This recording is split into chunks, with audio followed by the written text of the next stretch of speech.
Hello.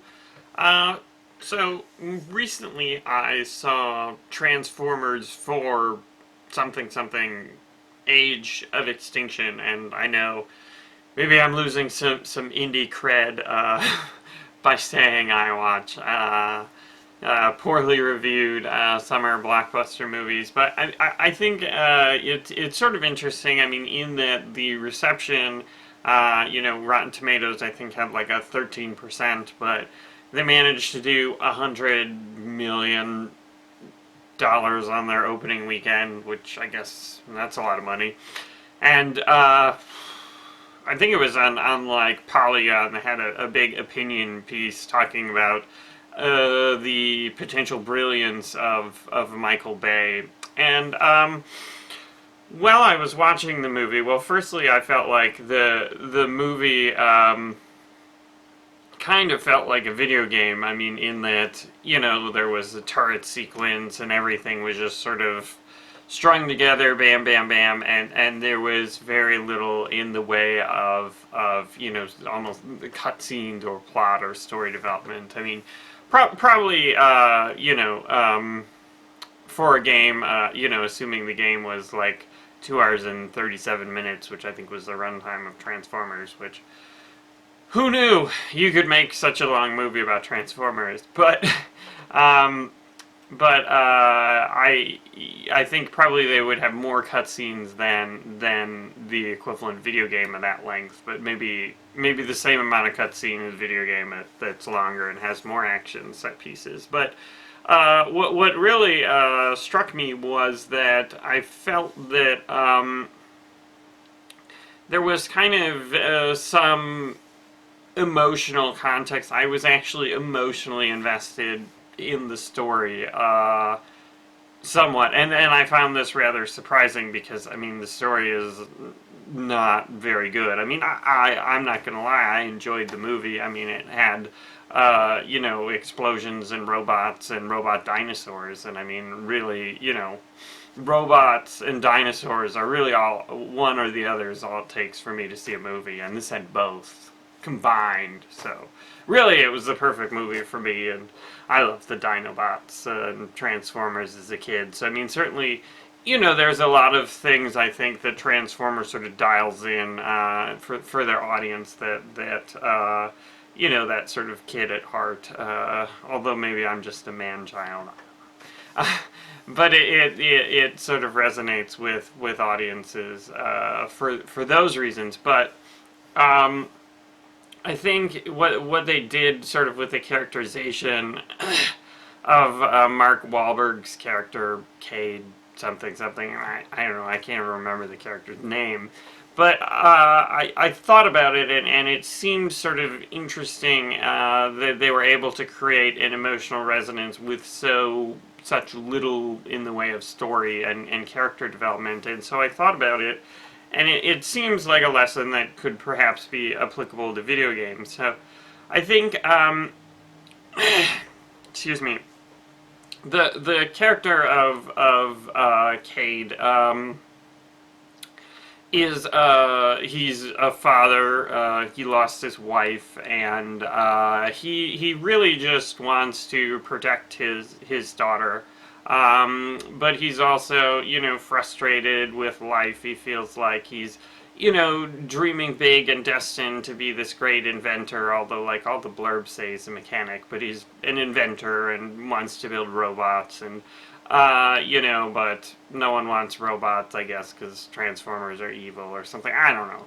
But, I mean, like, if you look at the bullet points of that, there's a lot of things to like about the character. He's a single dad.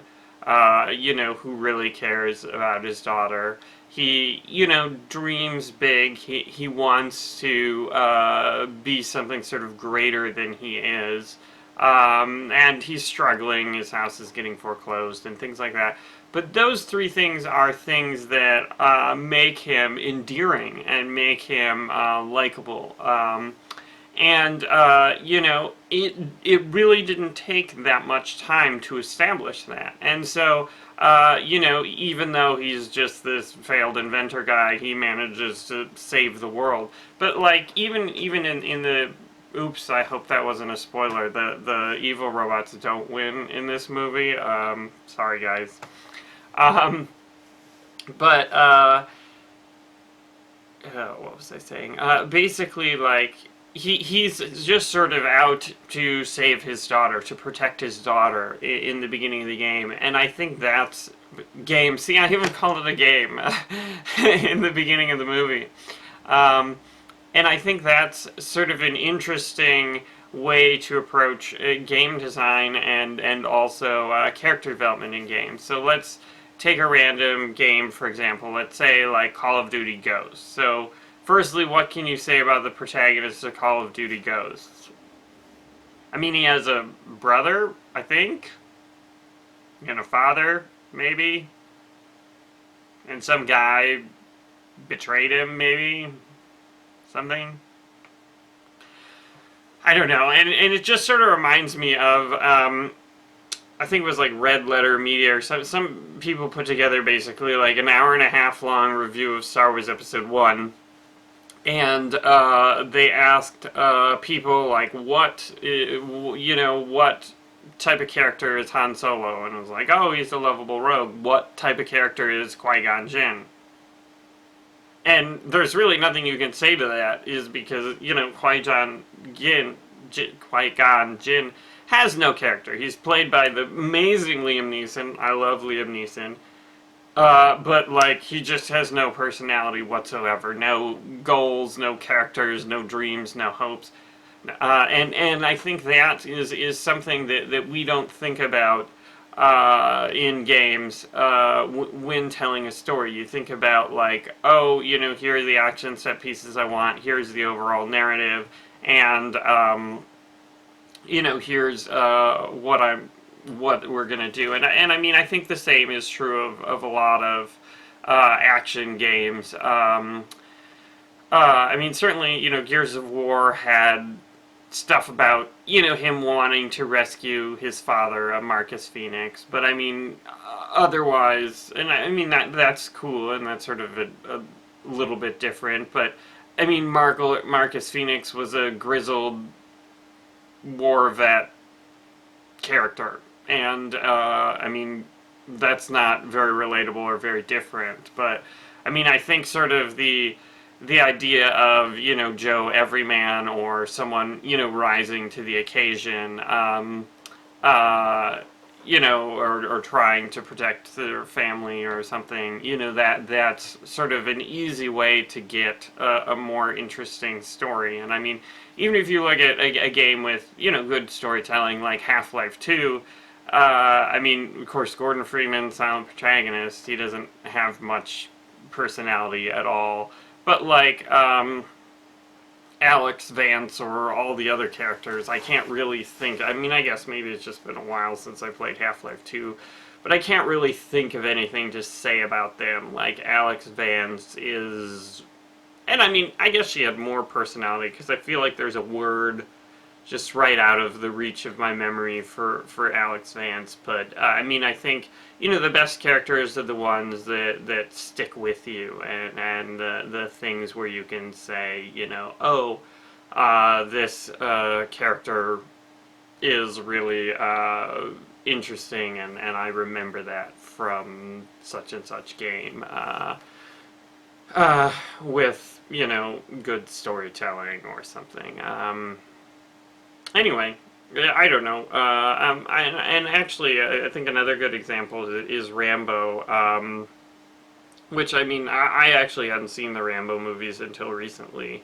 But, like, if you look at First Blood, which the original Rambo movie, it's actually a quite good movie, and not really, it's a little bit more dramatic than, I mean, there's obviously a lot of action set pieces, but it's a story about a guy coming back from the Vietnam War and having trouble adjusting, which I think it was very relevant, especially at the time when the movie was made. And so you look at that character, and that's an interesting character. That is a sort of a fish out of water. Sure, he's your video game superstar, super soldier, the traditional video super soldier type character. But he's a fish out of water. He's, you know, in America and trying to, you know, just make it by everyday life, which I thought was a really interesting thing. So, I don't know, just some random thoughts from action movies of ways we could, you know, perhaps improve video game narratives. So anyway, thanks for watching.